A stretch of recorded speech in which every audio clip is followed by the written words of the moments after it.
వెళ్లేందుకు ఎవరికీ ఇష్టం ఉండదు. మళ్లీ మళ్లీ రావాలని కోరిక పుడుతుంది. అయితే ఔపచారికంగా ఇక్కడి నుంచి వెళ్లే సాధకులు తాము నేర్చుకున్న క్రమశిక్షణను తమ జీవనంలో అనుసరిస్తూ ఆచరిస్తూ ఇతరులకు మార్గదర్శకులుగా ఉంటూ పూజ్య గురుదేవుల ఆశీర్వాదం రక్షణ సదా పొందుతూ ఉంటారు. శాంతికుంజుకు మీ అందరికీ హృదయపూర్వక స్వాగతం.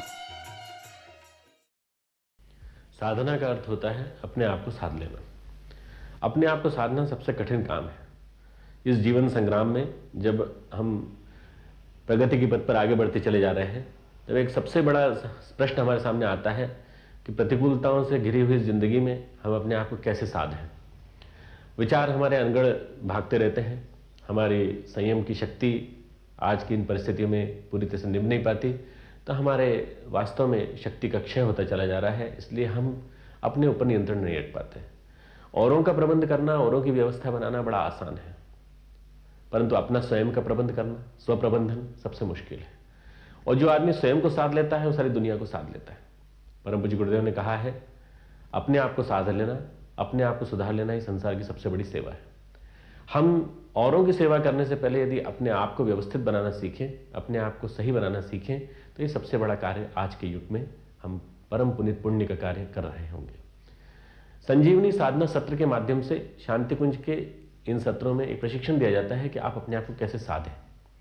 साधना का अर्थ होता है अपने अनगढ़ को सुगढ़ बना लेना, अपने असंस्कृत मन को सुसंस्कृत बना लेना, अपने अंदर के जो सोए हुए देवता है उसको जगा लेना। और इसके लिए बहुत ज़्यादा जरूरी है हम जीवन देवता की साधना सीखें, आराधना सीखें।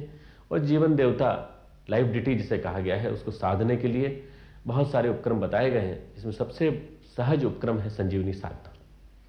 संजीवनी के बारे में एक सुविख्यात तथ्य है कि हनुमान जी को लक्ष्मण को लगी हुई मूर्छना बाण की स्थिति में ढूंढने के लिए जाना पड़ा था एक औषधि हिमालय में, और हिमालय से लाई हुई इस औषधि से उन्होंने मूर्छित अवस्था में पड़े हुए लक्ष्मण को जगाया था। इस दृष्टांत के माध्यम से आप जान सकते हैं कि संजीवनी की महत्ता कितनी हमारे जीवन में। इस दृष्टांत के माध्यम से आप जान सकते हैं कि आज मूर्छित कौन है। मूर्छित मानवता है, मूर्छित समस्त संसार है, समस्त विश्व है, और उसको जगाने के लिए बहुत ज़्यादा जरूरी है कि हम सुबह से शाम तक का ये साधना का जो दैनंदिन क्रम है शांति कुंज का, इसके माध्यम से उनको जगाने की प्रक्रिया को आरंभ करें। जगाया जाता है सुबह से शाम तक के इस रूटीन के द्वारा, एक प्रकार के ऐसे शिक्षण के द्वारा जिसमें कि प्रातःकाल से लेकर शाम तक हमारा दैनंदिन जीवन क्रम कैसा होना चाहिए, हम क्या सोचें, हम क्या खाएं, हम कैसे रहें, और हम कण कण से कैसे शिक्षा लें, हम चलें तो कैसे, हम बैठें तो कैसे। इस प्रकार से प्रातःकाल की साधना से लेकर के सायंकाल की साधना और टाइम मैनेजमेंट से लेकर समय की प्रबंध से लेकर एक एक घंटे का, एक एक मिनट का, एक एक क्षण का ऐसा हिसाब रखा जाए कि आदमी कभी गड़बड़ाने न पाए। वो शिक्षण यहाँ से लेकर के जाए तो जहाँ भी जाएगा व्यक्ति इस संजीवनी साधना को यदि वो अपने जीवन में उतारता है तो उसका निश्चित रूप से परिष्कार होगा, कल्याण होगा।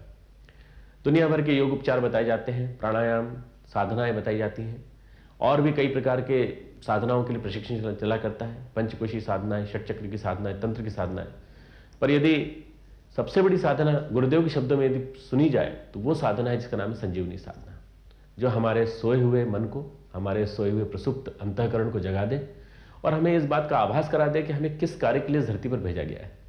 संजीवनी साधना, जिसे आप शांति कुंज के सत्र श्रृंखला के माध्यम से जानते हैं, उसमें प्रातः काल के जागरण की वेला से लेकर के वंदनीय माता जी के शब्दों में किए गए प्रार्थना के माध्यम से जो कुछ भी सुबह से शाम तक का दैनंदिन क्रम चलता है, उस क्रम से एक ही बात, एक ही संदेश हम सबको मन में जाता है, हमें कैसे जीवन जीना चाहिए। जीवन जीने की कला का प्रशिक्षण है एक प्रकार से संजीवनी साधना।